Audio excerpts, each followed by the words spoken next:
Hi అండి. ఇవాళైతే మనం గోధుమ పిండితో ఎంతో టేస్టీగా హెల్దీగా పిజ్జా అయితే చేసుకుందాం వచ్చేయండి. ఈ పిజ్జా చిన్నపిల్లలు పెద్దవాళ్ళు అందరూ టేస్టీగా తింటారు. మనం ఎన్ని చేస్తే అన్నీ లాగించేస్తారు. దీనికోసం నేను ఒక బౌల్లో 2 కప్పుల గోధుమ పిండిని అయితే తీసుకుంటున్నాను.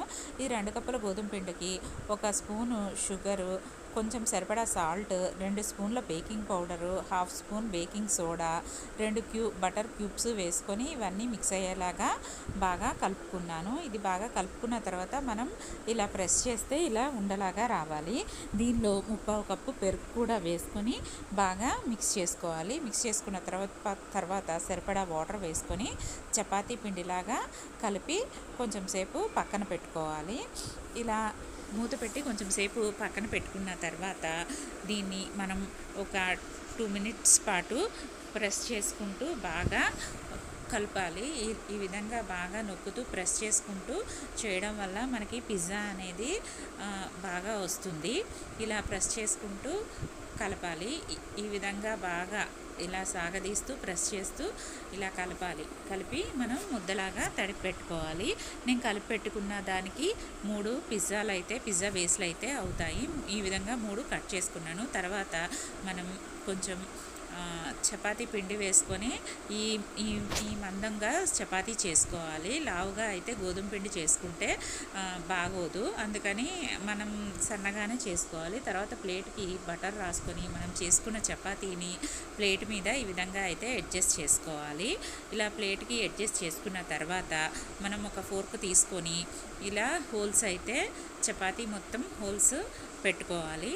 ఈ విధంగా చపాతీ మొత్తం హోల్స్ పెట్టుకున్న తర్వాత 1 spoon mayonnaise, 1 spoon red chilli sauce, pizza sauce మూడింటిని వేసుకొని 3 బాగా మిక్స్ చేసుకుంటూ చపాతీ మీద పిజ్జా బేస్ మీద మొత్తం స్ప్రెడ్ చేసుకోవాలి. ఇలా మిక్స్ చేసుకుంటూ మొత్తం స్ప్రెడ్ చేసుకోవాలి. ఇలా స్ప్రెడ్ చేసుకున్న తర్వాత మనం ఒక 15 to 20 మినిట్స్ అయితే ఫ్రిడ్జ్లో పెట్టుకోవాలి. ఫ్రిడ్జ్లో పెట్టుకుంటే మనకి పిజ్జా అనేది బాగా వస్తుంది. దీని మీద మనం ఒక లేయర్ ఆనియన్స్ వేసుకోవాలి.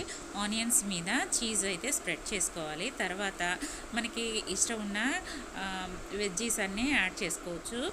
నేనైతే capsicum, tomato, paneer cubes, corn ఇవైతే యాడ్ చేసుకుంటున్నాను. ఈ విధంగా కార్న్ యాడ్ చేసుకొని పైన ఇంకొక లేయర్ అయితే చీజ్ అయితే తురుముకుంటున్నాను. ఈ విధంగా చీజ్ తురుముకున్న తర్వాత రెడ్ చిల్లీ ఫ్లేక్స్ అయితే వేసాను. రెడ్ చిల్లీ ఫ్లేక్స్ వేసిన తర్వాత మెల్ట్ చేసుకున్న బటర్ ఈ విధంగా పిజ్జా చుట్టూ అయితే ఈ విధంగా అప్లై చేస్తున్నాను. ఇలా అప్లై చేసిన తర్వాత మనకి పిజ్జా అయితే రెడీ అయిపోతుంది. దీన్ని అయితే మనం ఓవెన్లో పెట్టి బేక్ చేసుకుంటే మనకి ఎంతో టేస్టీ పిజ్జా అయితే రెడీ అయిపోతుంది.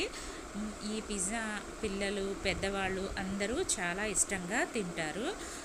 మనం ఎన్ని చేస్తే అన్ని వెంటనే టకటక ఖాళీ అయిపోతాయి. మనం షాప్కి వెళ్ళే పని లేకుండా ఈజీగా ఇంట్లోనే హెల్దీగా పిజ్జా అయితే తయారు చేసుకోవచ్చు. మనకి సమ్మర్ హాలిడేసే కాబట్టి మనం రోజుకొక వెరైటీ అయితే చేసుకోవచ్చు. అందులో ఒక వెరైటీ పిజ్జా. Please subscribe.